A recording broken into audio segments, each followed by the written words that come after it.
I sometimes can't get to the bathroom in time. Is there anything I can do besides wear a pad? Hi, welcome to our Ed Talks, little snippets of information to help you heal and feel empowered. I'm Justine Calderwood, pelvic floor physical therapist and birth recovery specialist.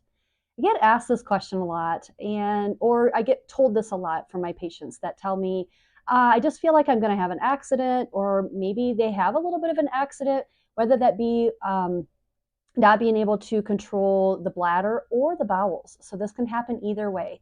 So I'm here to give you some tips that doesn't involve having to wear a pad. Number one is just stop where you're at and breathe. Okay, so whether that you be sitting or standing, but just see if you can stop and kind of take control of your bladder or your bowels. Number two is be aware and be prepared for any triggers that you might have. So for some people, for instance, running water is a trigger for them. So even just having that awareness can help you in the moment. Number three is doing some quick Kegels.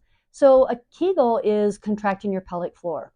So to do that, you can think about if you were urinating, it's actually the muscles that you would contract to stop the flow of urine. Another way to think about that is just when you're contracting, kind of bring your anus up to your vagina. So doing quick Kegels where you actually just contract for maybe a second and then relax and do 5 to 10 of those can actually help suppress that urge to have to use the restroom. For some people, doing a little bit of a longer hold of the Kegel can be very beneficial. And for others, when you're starting out, it might be really helpful to try to do a Kegel at the same time that you're squeezing your buttocks or your inner thighs together. So give that a try. Number four would be just stop and take a few deep breaths. Ideally, you want to breathe in with the diaphragm so that we're not putting a lot of pressure into the pelvic area.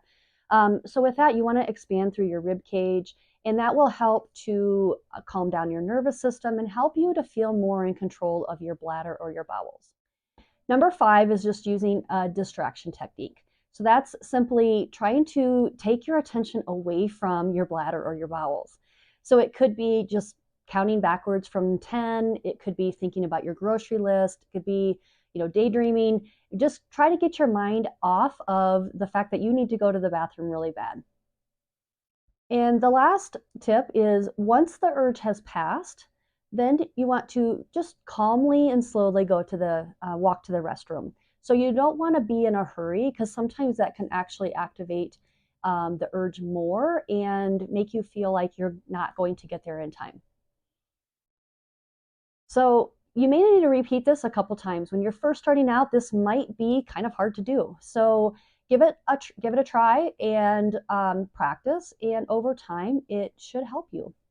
If you have more questions or if you want more guidance when it comes to urgency or leaking of your bladder or your bowels, please head to our website at healingspotpt.com, fill out an inquiry form, and see how we can help you. Talk to one of our specialists. We would be happy to hear about your concerns and give you some reassurance on what could be done for you.